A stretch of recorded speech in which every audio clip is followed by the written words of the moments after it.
Selamat datang kembali dalam eksplorasi kita. Hari ini kita mau bahas sesuatu yang menarik banget nih. Kita menyelami kisah dari bab 6 sumber yang Anda bagikan. Judulnya Interpreter of Life atau penafsir kehidupan ya. Fokus kita kali ini ke Linus Pauling, ilmuwan hebat, dapat 2 Nobel, tapi malah bikin kesalahan besar soal struktur DNA. Kan aneh ya? Gimana ceritanya seorang jenius yang sukses banget mecahin struktur protein, kok bisa keliru fatal soal molekul sepenting DNA? Nah, kita akan coba telusuri dulu nih keberhasilan Pauling dengan alpha helix protein, biar kita paham konteks kesalahannya, dan juga gimana seperti yang disinggung di sumber Anda itu, kesalahan kadang malah jadi bagian dari kemajuan sains. Yuk kita mulai penelusurannya? Iya, kisah Pauling ini memang kayak pelajaran banget. Ini nunjukin gimana metode yang sama briliannya, di kasus ini kan model building ya, pakai prinsip kimia, bisa sukses luar biasa di satu sisi, tapi gagal total di sisi lain. Konteks ilmiah waktu itu, data yang ada, bahkan mungkin sedikit rasa percaya diri berlebih, semua ikut berperan. Betul, betul. Oke, kita mulai dari yang sukses dulu deh. Alpha helix protein. Ini bukan teka-teki gampang loh. Bayangin aja coba memvisualisasikan lipatan 3 dimensi rantai panjang asam amino di protein kayak keratin di rambut kita. Susah pasti. Nah, Pauling itu berangkat dari asumsi kunci nih. Kalau semua unit asam amino di rantai itu punya posisi struktural yang mirip. Asumsi itu penting buat menyederhanakan masalah. Tapi, insight kuncinya justru datang dari pemahaman kimia yang mendasar. Jadi ceritanya, waktu dia lagi sakit di Oxford tahun 1948, katanya sih bosan baca novel detektif. Dia iseng aja gitu, coret-coret model rantai polipeptida. Di situ dia sadar, kalau gugus peptida yang nyambungin antar asam amino itu, bentuknya planar, datar, kaku. Nah, kekakuan ini yang jadi batasan penting gimana rantai itu bisa melipat.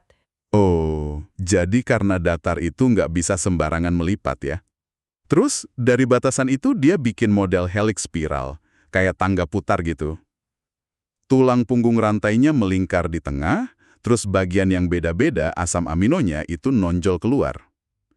Yang bikin stabil spiral ini katanya ikatan hidrogen ya, semacam lem kimia gitu, antara putaran helixnya. Nah, iya, ikatan hidrogen. Lemah tapi banyak, itu yang menjaga bentuknya. Dan pendekatan model building ini, yang dasarnya prinsip kimia kuat kayak ikatan planar dan ikatan hidrogen, itu jadi ciri khas Pauling banget. Dia bangun struktur dari dasar kimianya, bukan sekedar nyocok-nyocokin data aja. Yang menarik nih, model alpha helix ini awalnya malah kelihatan bertentangan sama data eksperimen yang ada waktu itu. Hitungan Pauling kan jarak perulangannya sekitar 5,4 angstrom ya. Tapi data difraksi sinar X, itu teknik foto molekul pakai sinar X, bilangnya 5,1 angstrom buat keratin. Beda kan?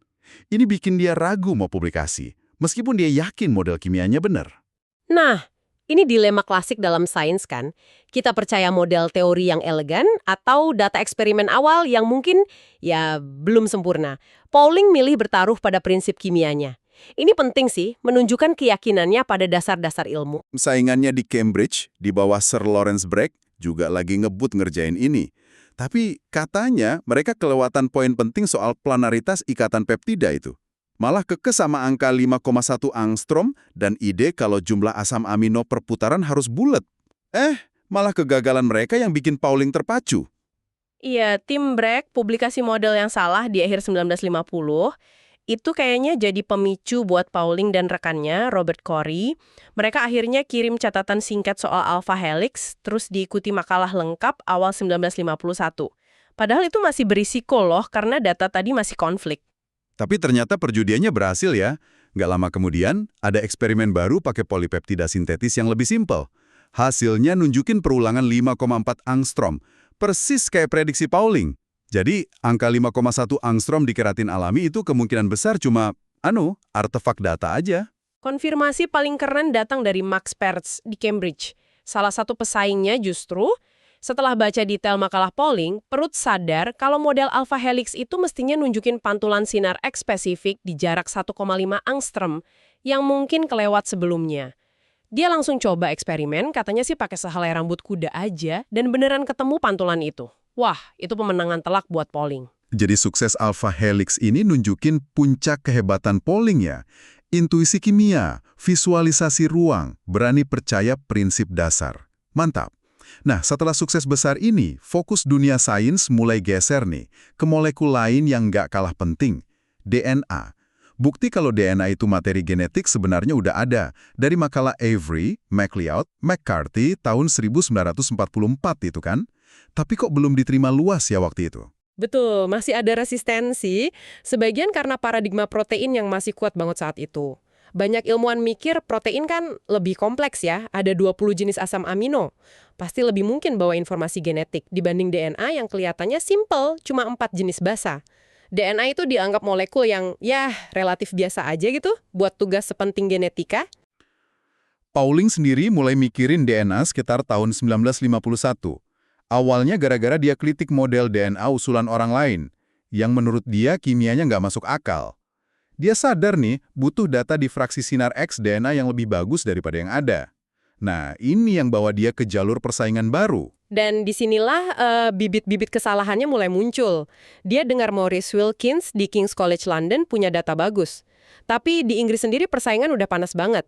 Antara tim King's yaitu Wilkins sama Rosalind Franklin, dan tim Cambridge James Watson sama Francis Crick. Persaingan ini makin rumit karena satu kejadian penting buat Pauling. Di awal 1952, gara-gara pandangan politiknya di era makartisme itu, paspor Pauling ditolak pemerintah AS. Akibatnya, dia nggak bisa datang ke pertemuan ilmiah penting di London. Padahal di sana, dia mungkin bisa lihat langsung data sinar X DNA berkualitas tinggi punya Franklin. Nah, isolasi dari data terbaik ini jadi faktor kunci banget. Pauling jadi terpaksa kerja pakai informasi yang kurang lengkap atau ya kualitasnya lebih rendah. Sementara itu, Watson dan Crick di Cambridge sempat bikin model DNA pertama mereka, 3 untai, tulang punggung di dalam, tapi langsung dimentahin sama data Franklin. Kerja DNA mereka bahkan sempat dihentikan sama Bragg. Ngerasa tertantang sama persaingan. Dan mungkin sedikit buru-buru ya jadinya, Pauling akhirnya fokus ke DNA di akhir 1952. Dalam waktu relatif singkat loh, cuma sekitar sebulan. Dia pakai metode model building yang sama suksesnya buat protein. Hasilnya, model helix triple, 3 untai. Dengan tulang punggung fosfat membentuk inti padat di tengah, terus basa-basanya mencuat keluar. Model ini sayangnya ya, keliru secara fundamental. Dari sisi kimia aja udah salah besar. Kesalahan utamanya itu di inti fosfatnya. Gugus fosfat di DNA itu kan muatannya negatif. Kalau banyak muatan negatif ditaruh berdekatan di tengah, ya pasti tolak-menolak kuat dong. Strukturnya jadi nggak stabil. Supaya modelnya masuk akal, Pauling terpaksa berasumsi fosfatnya itu nggak bermuatan, jadi asam netral gitu. Padahal kan di lingkungan air dalam sel, DNA itu jelas asam, fosfatnya pasti bermuatan. Ini kesalahan kimia dasar yang jujur aja cukup mengejutkan datang dari dia. Selain masalah muatan itu, ada kelemahan lain nggak di modelnya? Oh, ada, jelas banget. Modelnya itu sama sekali nggak bisa ngejelasin aturan Chargaff. Ingat kan, temuan kalau jumlah basa A selalu sama dengan T dan G sama dengan C. Model Pauling dengan basa mencuat keluar gitu nggak punya dasar buat rasio ini. Terus, modelnya juga nggak ngasih petunjuk gimana caranya DNA bisa mereplikasi diri. Padahal, itu kan ciri utama materi genetik, dan Pauling sendiri sebelumnya udah mikirin soal itu. Reaksi Watson sama Crick gimana waktu lihat model Pauling ini? Mereka langsung lihat kesalahannya. Wah, buat mereka itu momen lega luar biasa. Phew, Pauling salah gitu mungkin ya. Kegagalan si maestro ini justru buka lagi kesempatan buat mereka. Wilkins di London juga reaksinya mirip. Nganggap model itu nggak masuk akal secara kimia. Nah, ini nih pertanyaan intinya. Kenapa Pauling, si jenius alpha helix, bisa gagal separah itu sama DNA? Sumber kita bab 6 itu nyebutin beberapa faktor nih, saling terkait kayaknya. Pertama, jelas soal ketergesa-gesaan ya. Cuma sebulan kerja serius, bandingin sama bertahun-tahun buat protein. Beda banget. Iya, kontras banget pendekatannya. Ini mungkin nyambung ke faktor kedua, terlalu percaya diri. Sukses besar sama protein bisa jadi bikin dia, ya, sedikit meremehkan kompleksitas DNA. Atau terlalu yakin sama metodenya tanpa cek ulang asumsi dasarnya di konteks baru ini. Ada juga dugaan dia itu kurang fokus sama signifikansi biologis DNA. Buat dia, mungkin ini lebih kayak teka-teki struktur kimia biasa aja. bukan rahasia kehidupan. Dia belum sepenuhnya ngeresapi peran sentral DNA sebagai pembawa informasi genetik.